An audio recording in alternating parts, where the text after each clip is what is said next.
Hello traders, this is Blake Morrow with ForexAnalytix and you're listening to the week ahead video for March 1st, 2020. I actually have a very special, but it's going to be a long video for you guys this weekend.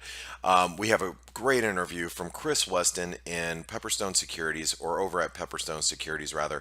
But before I get into that, I have to mention, if you haven't tried out ForexAnalytix, make sure you do so. It's only $1 for 10 days. Try it out, and then also download the mobile app so you have all of our analysis on your mobile device.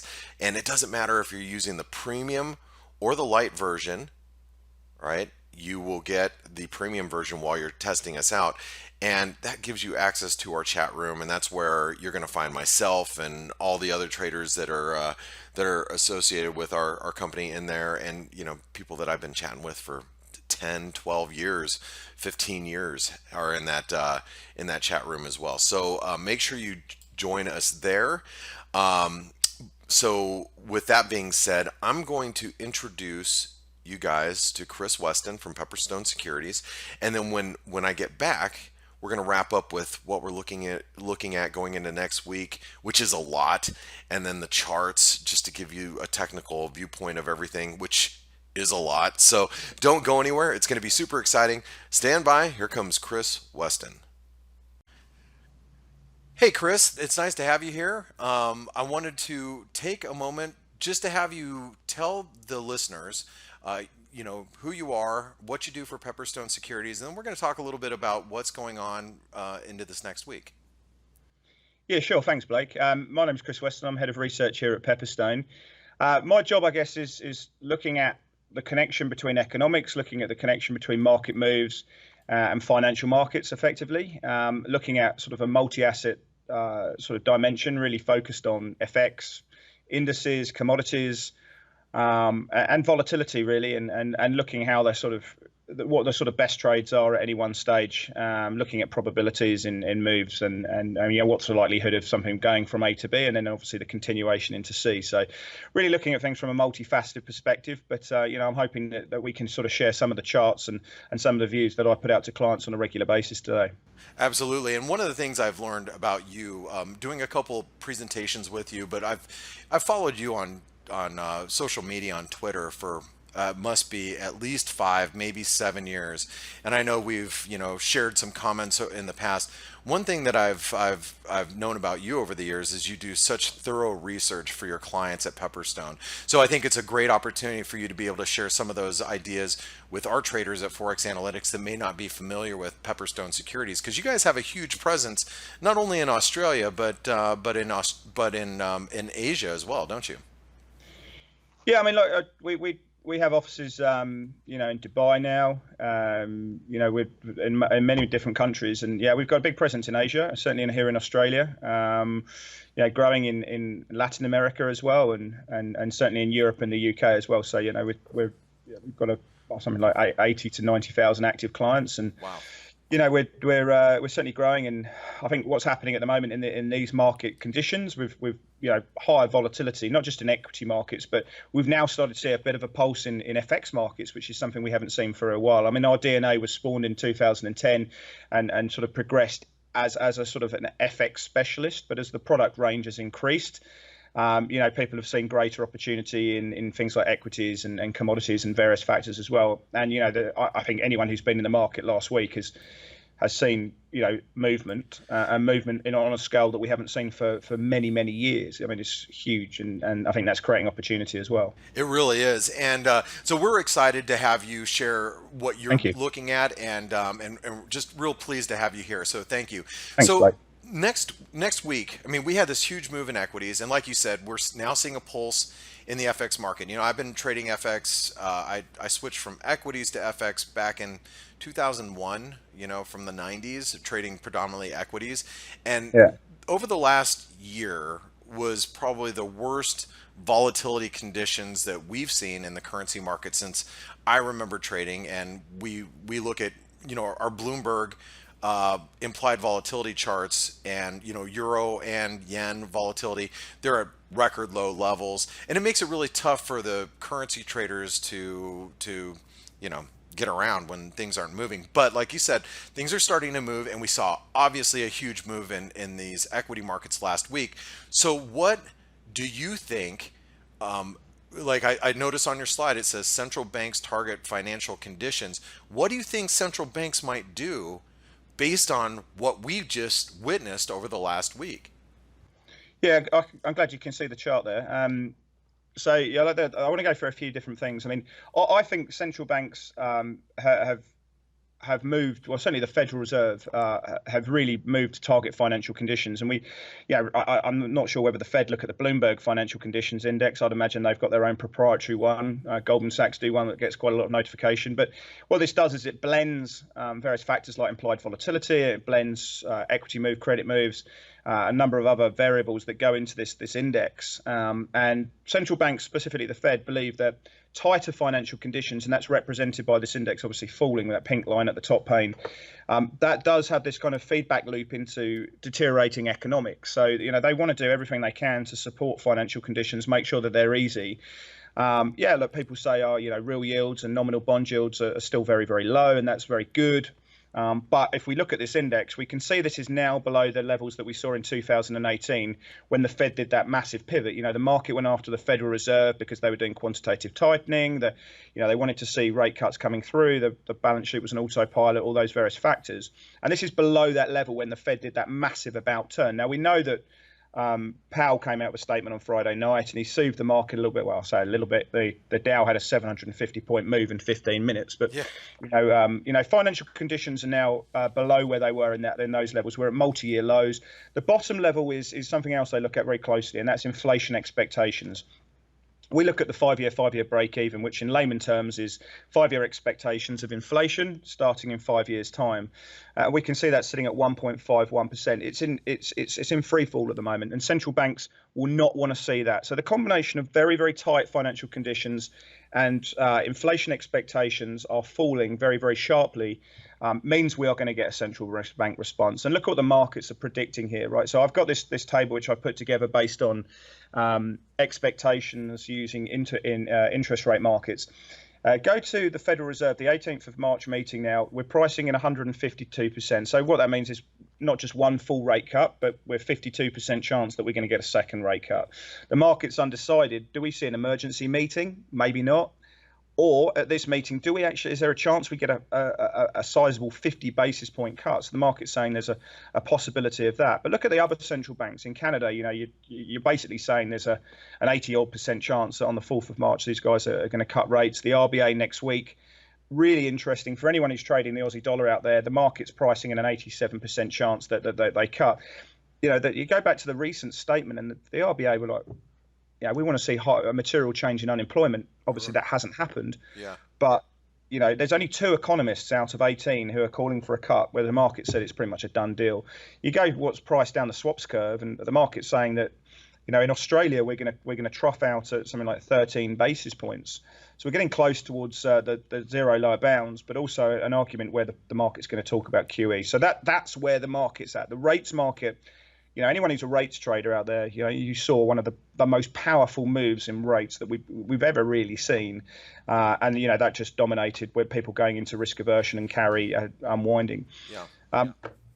Have a look at I'm sure you'll go over what's expected for next week. But one thing we look at is a lot of your viewers out there will look at realized volatility. They'll look at the ATR, for example, when you're trying to understand how much risk to take on in one given position. And obviously that, if you're talking about scalpers and bits and pieces, this probably wouldn't be of interest.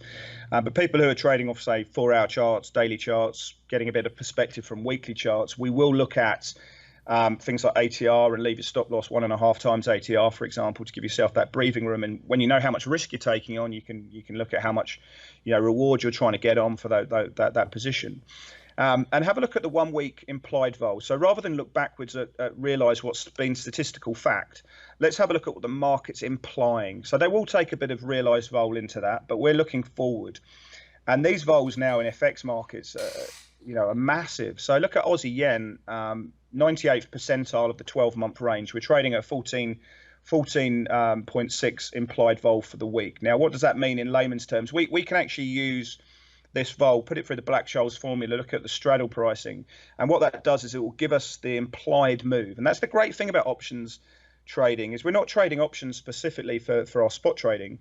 But what this does is, the good thing about options markets, the whole thing's based on math, all right? So you can actually use quantifiable levels to help us with our spot FX trading. So the market is saying that there's going to be a 125-point move up or down. Volatility is directionally agnostic. And that means that the market is saying to me that we've got to move in Aussie yen probably down to around 71.62, up to 71.62, down to 69.12. So the market's implying there's a 125-point range.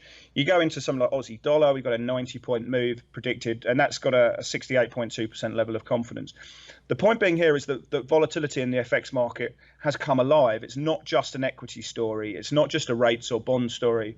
We're now actually expecting decent movement in markets. Now, what we do as traders, and I'm sure you educate people on this above everything else, is that we manage risk, right? Yeah. And if you know that the market's expecting a bigger move, then of course we're going to leave our stop loss further away. That has massive implications for our position sizing. So we're going to take a smaller position because we're taking more risk on.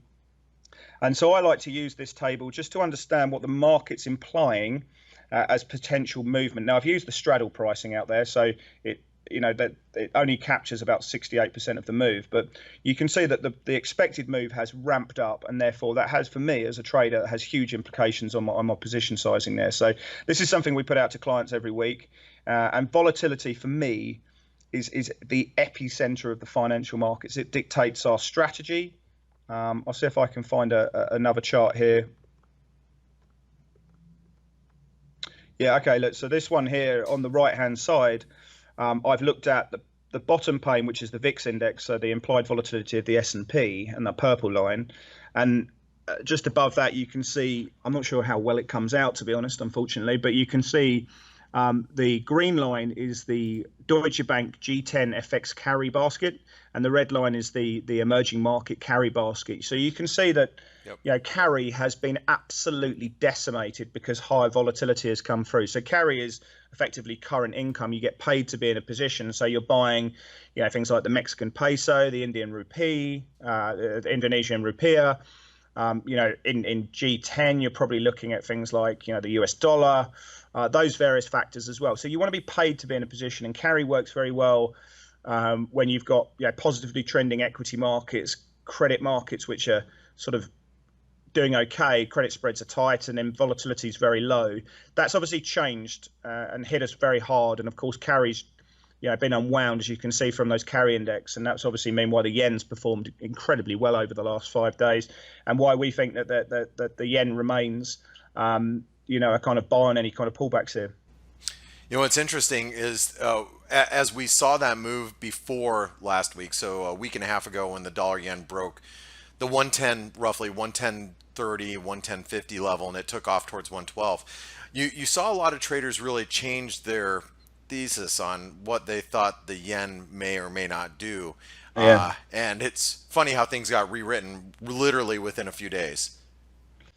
Yeah, you're 100% right. I mean, I think everyone sort of went into this going, Japan had an awful GDP number, right, contracted over 6%, and that was all based on the sales and the consumption tax that was put in.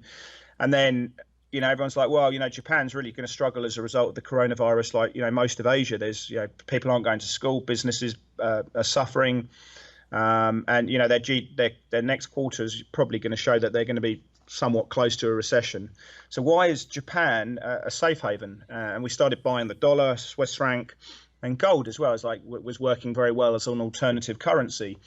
But I think what we've seen over the last week is, as you can see from my left-hand chart here, is you can see those implied vols. So the VIX there, implied volatility in the S&P is now traded, 3 standard or nearly or over 2 standard deviations of this the longest run since 2007, and that includes the GFC spike up there. So, implied vols in FX market in equities is very high. The yellow one is the JP Morgan, which we've aggregated all of that together, and that's still quite low relatively speaking, but it's had a bit of a blip up. And then on the bottom one, we've used implied volatility in the bond market, which is at multi-year highs as well. And as soon as that happened, something happened. People said, well, actually no, the yen is actually working really well, and actually has rediscovered its safe haven quality. So this week we've seen gold under big pressure, And people are obviously saying that, you want cash. People are liquidating those gold positions to get hold of cash to pay for other, losing positions. Or at least that's the theory. That's funny you say that. We were discussing that on Friday. Why people were asking why is gold getting destroyed in this environment? And we're like, well, it's you have to raise cash with some of the trades that actually have been working for you. So it makes sense that actually gold was reversing. Although I do feel it will find a bottom soon. But anyway, that's neither here nor there. Well, I think gold's a buy. I mean, Yeah, nothing's changed. If you've got that like raising cash element that's happened, or maybe that's taken place. I mean, everything for gold is, the total pool of negative yielding debt globally now is $14.5 trillion. So we're sort of pushing back up to those all-time highs of 17 trillion. You've got 10-year real yield, so inflation adjusted bond yield sitting at negative 28 basis points. We're all-time lows there. Bond yields continue to move ever lower. And until the Fed actually go out and cut rates, I think I think you will see a buy the rumor, sell the fact playing through in the Treasury market. But gold, I think, is probably a buy at these levels. Obviously, when a strategist like myself comes out and tells people to go and buy at certain levels, you don't just blindly do that. You obviously wait to see how price reacts around certain levels. So when someone says, "Oh, we're going to leave a buy order around these levels," it's not going out and just doing them. You've actually got to see how price reacts, and then if it starts selling off, then you do that. But I think gold's had that liquidation. I think a lot of the sort of false selling of people looking to take and raise cash for other asset classes has probably happened. But the investment case is very much there for gold at the moment. So, in the sake of time, because these videos, we try to keep them, within about, well, I try to keep them within about 15, 20 minutes, but we've already gone on about that long. And so I really wanted to find out just one other thing from you for this installment. As we head into this next week, we saw on Friday the price action, risk bounced, as you pointed out, Fed Chairman Powell basically put in a little bit of a backstop to the market, saying that we will get a response. But as a trader, even though we might get a bounce in risk, do you think that things will continue to deteriorate? You're on the exact opposite side of the world, and I know, being in Australia and Melbourne, actually myself one time, I realized that you guys had very, very similar way of life in Australia, but you do get to see a different viewpoint. How are things in Asia versus like Australia? And here in the United States, we're kind of brushing off things, but I don't know if it's going to stay that way going in the next few weeks. Yeah, it's a great question. I mean, we're based in here in Australia, and you walk down the streets in Collins Street, George Street, in Sydney, and people are just going about their daily lives. I mean, people are talking about the coronavirus more actively now, and wondering when it's going to sort of hit our shores, and it's inevitable that it will do at some stage, given what it's moving around over 50 countries now. But if you go out to the broader Asia region, things looking, you can understand why economics are getting smashed. I mean, in China, there's companies not paying workers. We're watching the credit markets there very, very closely, as we are in America. I think credit is the most important asset class now. If you're not focused on credit markets, you absolutely have to. The concern with credit is that there's a reason why central banks have not allowed a recession to happen. A recession will expose the level of debt that's shaky, especially in that triple B tranche, and that will cause something much more significant. So we're watching credit spreads most closely. But in China, that there's a lot of talk about people. So throughout February and into as we go into March, businesses not paying workers, and we're seeing a bit of uprising there. But in Japan, schools are being shut. People are not able to go to work actively. In Singapore, where they're actually looking like they're containing the virus a little bit. People just don't want to go into public spaces. People don't want to necessarily go into Raffles Place and get that coffee because they were exposed to more and more people. And we were due to have an event in Malaysia, and we're concerned that that about getting back into the country and various factors as well. So. I think it is affecting everybody's daily life, whether you're looking in Indonesia, you're looking at Singapore, Malaysia, all these various countries, Japan. and that's going to have a big impact on economics. It will, and so we might get a little bounce in maybe the equity markets, a little bit of bounce in risk, but as you guys will be seeing in my charts, I think that's going to present opportunities. And Chris, I'm not sure if you agree or not, but I don't think this is going to be what we're dealing with the virus and the global response of it, how it's going to slow down not only Asian economies but make its way through the whole world economy. I think we're in for a bumpy ride. Yeah, I guess the question is how much is now priced in. I mean, Yeah. I just want to bring up this chart now. This is something I put out to clients, and it's just I look at the market internals just to get a sense of extreme pessimism, and you can see the number of companies trading above on the left-hand side, number above companies 20-day, you got 0 spot eights and none, basically. Oh, wow. You go down 26% above their 200-day moving average. We've got the market trading 3% below the 200-day moving average. Number of companies now on the S&P are 4-week lows 90%. That's quite it's incredibly extreme. Number of companies with an RSI below 30, 68%. And then for me, if you look at breadth, 5-day advanced decline, negative 300, that's not a percent, that's actually number, my error. But I feel that like this is a capitulation move. And we're just talking about extreme bearishness. Have a look at this one on the top left-hand side. What we're looking at here is on the S&P is 1 month options on the S&P 25 delta, and we look at the level of implied volatility for call volatility minus put volatility. Now what we can see is that the put volatility, that right to buy downside, is trading at a 16 vol premium to calls. That's extreme. So you can see that goes down to the highest levels, or the biggest level there since 2015.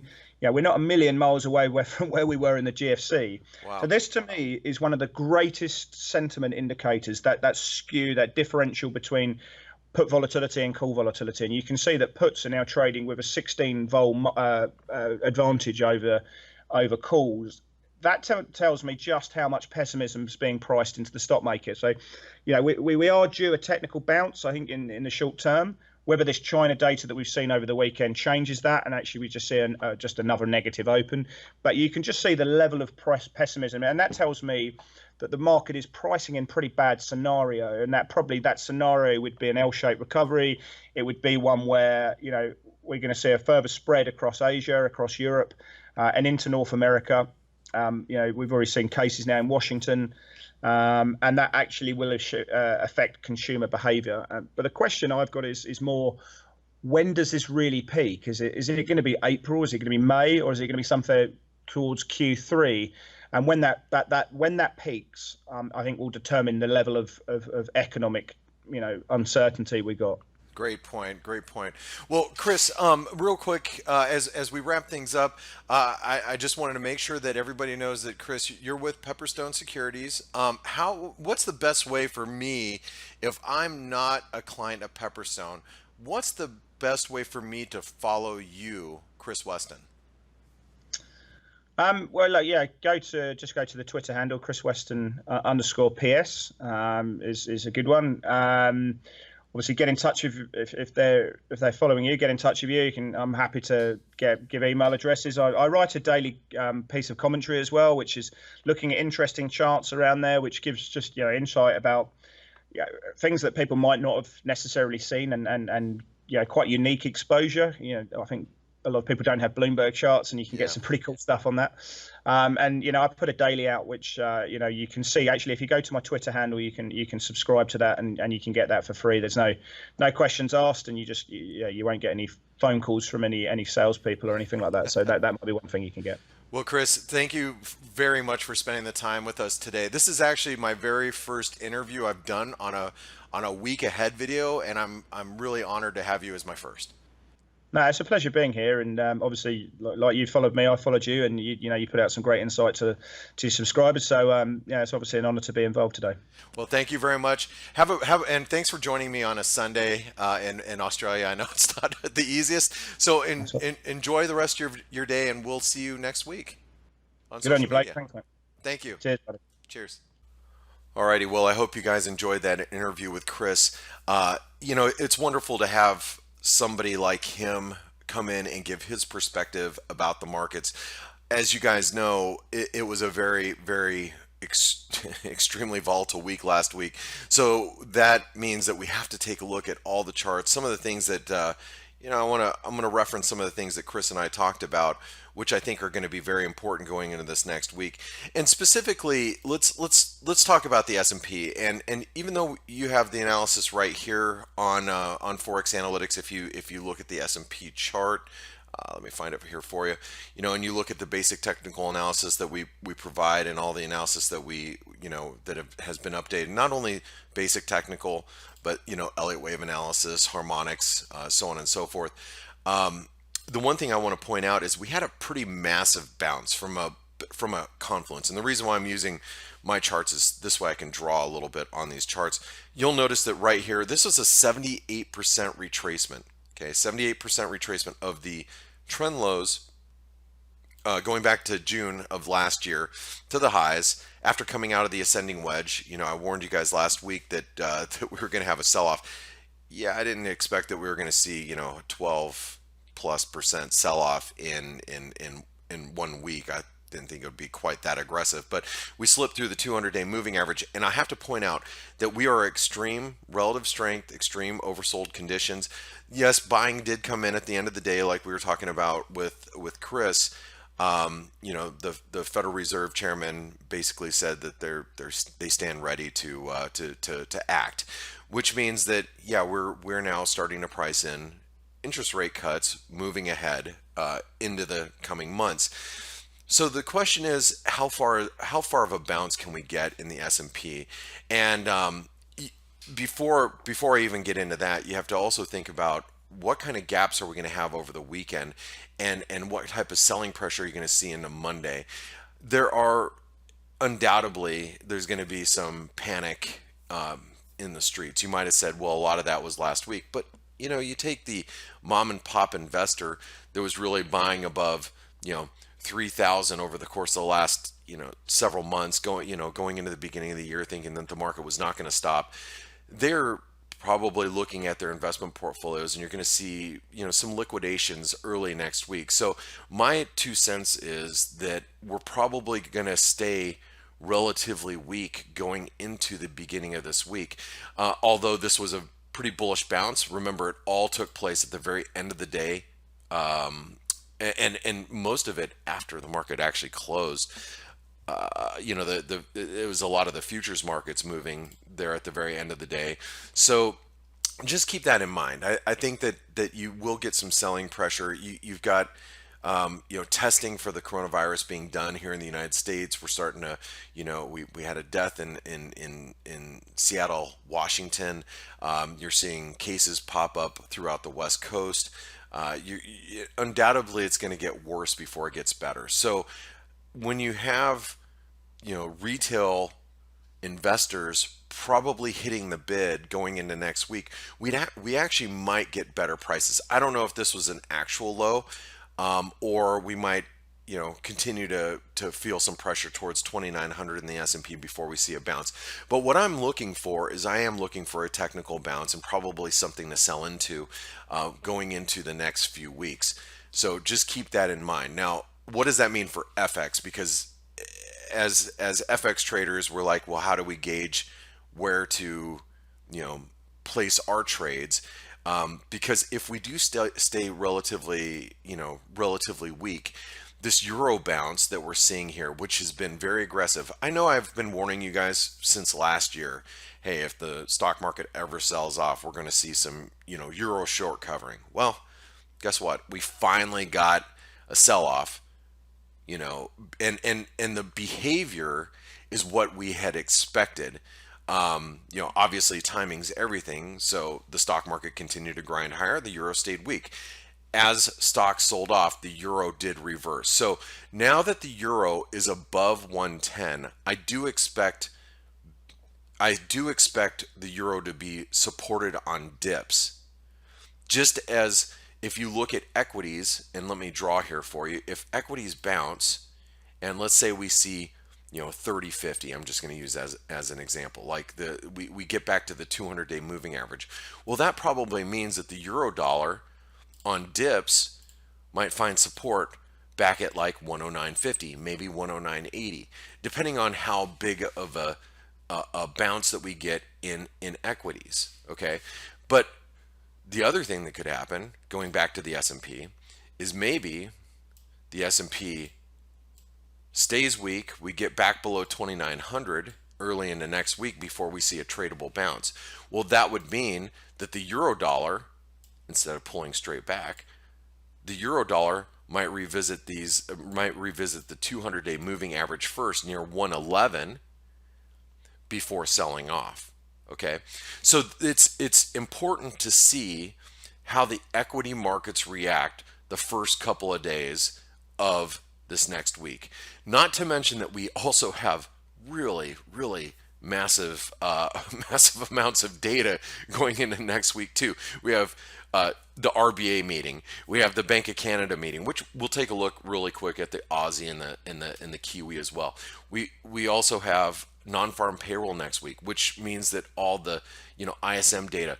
Also keep in mind that Chinese PMIs came out on Friday night. They were horrendous. The market was already expecting some bad numbers, but these were really bad, historically bad. We also have, tonight in China, we have some manufacturing PMI numbers as well.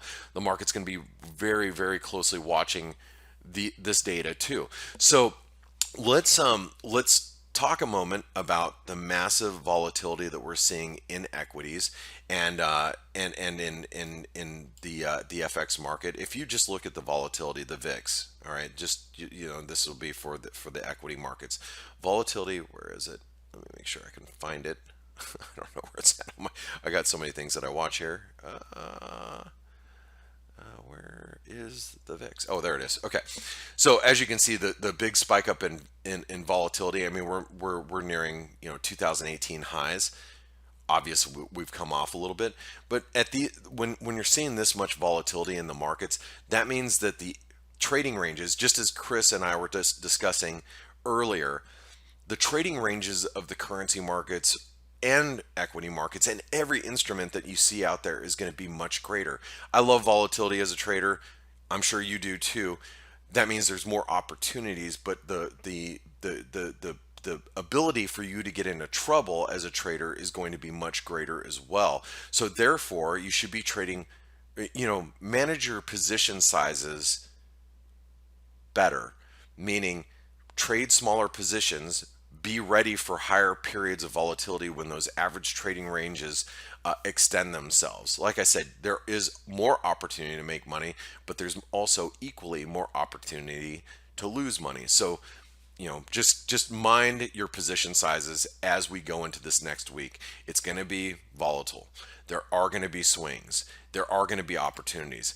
Be very careful on where you're, placing your positions.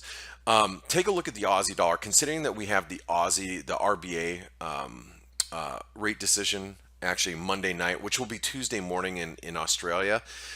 We hit 161% extension of this move. I'll tell you right now, on Friday, right after the fix, I picked up the Aussie dollar probably within 1 pip of the low, because I knew that we were at the 161% extension. I told all the traders in our chat room, hey, I bought it at 64.34. I sold it at 64.54, and obviously I got out a little early. I was like, man, that was a quick 20 pips, and I didn't think we were going to get even a bigger of a bounce. But I want you guys to mind this support moving into next week. The 161% extension, huge support. We were divergent on relative strength. I do think that there is risk that we could bounce back up to 66.50, but this level up here is probably going to offer you a great level to be a seller in the event that the Aussie bounces up there. Now also keep in mind that only a couple of economists, as Chris pointed out, only a couple of economists at this moment is expecting a rate cut. Look, I'm expecting a rate cut. If they choose not to cut rates on Tuesday, we're going to see a bounce in the Aussie dollar, but that means that that's going to give you a tradable bounce to trade short into, meaning that if they don't cut, we might get some sort of bounce in the market, and then you have to be able to sell into that because, like I said, I think that the virus that we're seeing make its way around globally is going to continue to slow global growth. Whether it's going to be 1 quarter, 2 quarters, or maybe even 3 quarters, it is going to weaken the global GDP landscape. So therefore, growth currencies like commodity currencies like the Aussie dollar, the New Zealand dollar, the Canadian dollar. Those are currencies that even if you see a technical type of bounce in them, you probably want to look to sell into. So, the Aussie is going to be kind of tricky going into next week. Also, keep in mind the Bank of Canada is meeting, and we've had a massive breakout. We had a bull flag pattern. You guys know I've been following this bull flag pattern like a hawk. I traded it on the long side a lot over the course of the last week and a half. Made some very good money trading the Canadian dollar. That spike up on Friday didn't complete the pennant formation, but now you should see dips back to 133.50 is being very well supported in the Canadian dollar. With the Bank of Canada meeting next week, going into Wednesday, it's going to be really important to watch how the Canadian dollar reacts there. One last thing I want to talk about. Well, actually, before I finish up with the Canadian, you guys know long term we had a false breakdown, which means that the breakout was going to happen. Talked a lot about it the last couple of weeks on the week ahead videos. I am expecting a much bigger move in the Canadian dollar in the weeks and months ahead, higher towards one mid 130s, 140, something in that neighborhood. One last thing I obviously have to discuss: big, massive false breakout in the U.S. dollar, Japanese yen. There was so many what we call lifer buyers of the U.S. dollar, Japanese yen around the 110 level last week. They finally gave way. Those are the pension funds, the Japanese pension funds, the postal fund. Those type of institutional clients were buying the heck of out of the dollar yen around the 110 level. Obviously, we traded down below 108. So big, massive reversal. And as long as global equities stay weak, I do expect the yen to continue to hold on to a bid. We did talk, Chris and I talked a little bit about gold. Look, gold it's a safe haven currency or a safe haven type of trade for a lot of people. Yeah, gold sold off. It did. It came right down to this trendline support here. It did sell off. I do think gold is going to be on buy on dips. I think somewhere down here between the 1550 level, maybe the 1520 level. These are all going to be opportunities to be on the long side of gold. All right. As I mentioned in the interview, you take a profitable position. Something that's worked out really well for a lot of traders was long gold. Well, you got to sell the profitable ones to make up for some of the bad ones and the unprofitable trades. I think that's what was key to gold. Sentiment was really extremely bullish last week. We noted, DSI for gold was, I think it was over 90 a couple of times last week.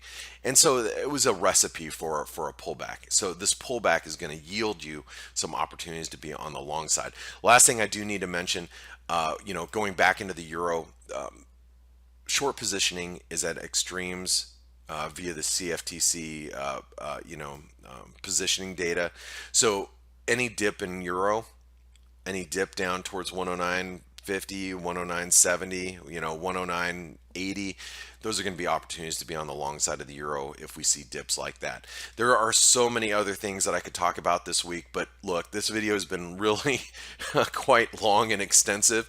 And if you want more information, especially up to date every day, make sure you listen to the F.A.C.E webinar. I'm on there every morning with my colleagues, Steve Stelios, Paul Franco, Gregor Horvat, Dale Pinkert. We're all on there. I do a daily roundup webinar. It's all free, available to you guys and gals, even if you're not a subscriber. of Forex Analytics. But if you really want to be immersed with our community, hey, come join us. There's a song. Come join us. Anyway, I won't. I digress. Anyway, guys, my name is Blake Morrow with ForexAnalytix. Thank you so much for listening in. I know this has been an extra long installment. I hope you enjoyed every moment of it. I'll see you tomorrow morning on the F.A.C.E webinar. Thanks, and have a great day.